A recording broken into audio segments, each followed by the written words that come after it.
Qu'est-ce qu'un état modifié de conscience? À quoi ça sert? C'est quelque chose qui me fascine. En fait, enfant, je me mets naturellement comme beaucoup d'enfants, je crois, en état modifié de conscience. Simplement d'être hypnotisé par notre jeu. Et il s'avère que chez moi, ça pouvait être très amplifié. Ce que j'ai même plutôt appelé comme une forme parfois un peu autistique, Asperger, chez moi, qui était d'être tellement en observation, de voir un monde dans le monde. Je pouvais être chez les gens et je voyais bien au-delà de la conversation, mais en plus, je voyais des formes de vie, je voyais l'énergie de la maison, je voyais... Et tout ça m'a amené à me rendre compte que ce que je percevais ne le percevais pas. Et plus tard, quand j'ai commencé à jouer la musique vers 7 ans, je me rends compte que la musique me met dans un état modifié de conscience. Puis je vois ma sœur regarder un dessin animé, elle est en état modifié de conscience. Et puis je vois ma mère concentrée sur un patient, elle est en état de modifié de conscience. Et je voyais que c'était toujours l'univers qui s'était mis en bulle avec l'autre. Que ce soit la musique, le lieu, la personne, le groupe. Plus tard, je vois dans les fêtes des états modifiés de conscience très clairs, rien que par la joie, la musique qui induit. Alors je savais pas écouter. Je savais jouer de la musique, mais l'écouter, me modifier ma conscience sans que je choisisse. Je pouvais arrêter de jouer.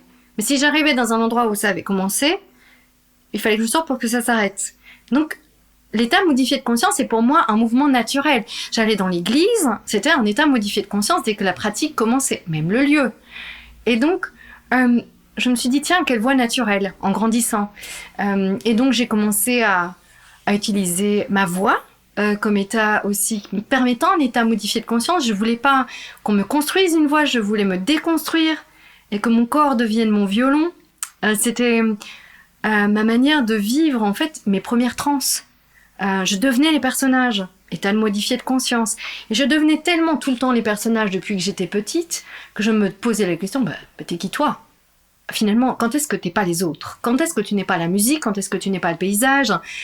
Et le véritable état le plus véritable que j'ai pu trouver, la méditation, vraiment, cet état de la conscience pure où soudainement je ne peux me rappeler que après l'état que j'étais dans de la lumière, pendant, c'est plus perceptible tellement le moi disparaît, et d'une manière intermédiaire pour aller vers ça, le tambour. Le tambour, c'est brut, c'est la terre. Ça va structurer vraiment ces changements de fréquence.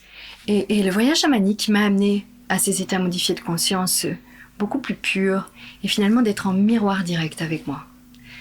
L'hypnose, état modifié de conscience, me montre comment regarder la vie autrement que par ma perception directe de la prise sur la vie. Je deviens observatrice et je commence à capter beaucoup plus de choses. L'état de rêve est un état modifié de conscience. Donc en fait, on pourra en parler d'une manière constante. On peut même se poser la question, quand est-ce que se présente la réalité ? Pour le chaman, la réalité est plutôt le voyage. Vous entendez que quand je dis ça, avec le tambour, par exemple, j'ai l'impression d'être plus proche de ce que je suis. Le méditant dira que l'état de la réalité est le pur espace de la conscience. De nouveau, est-ce que ce n'est pas là plus la réalité que maintenant pendant que je vous parle ? Non, peut-être.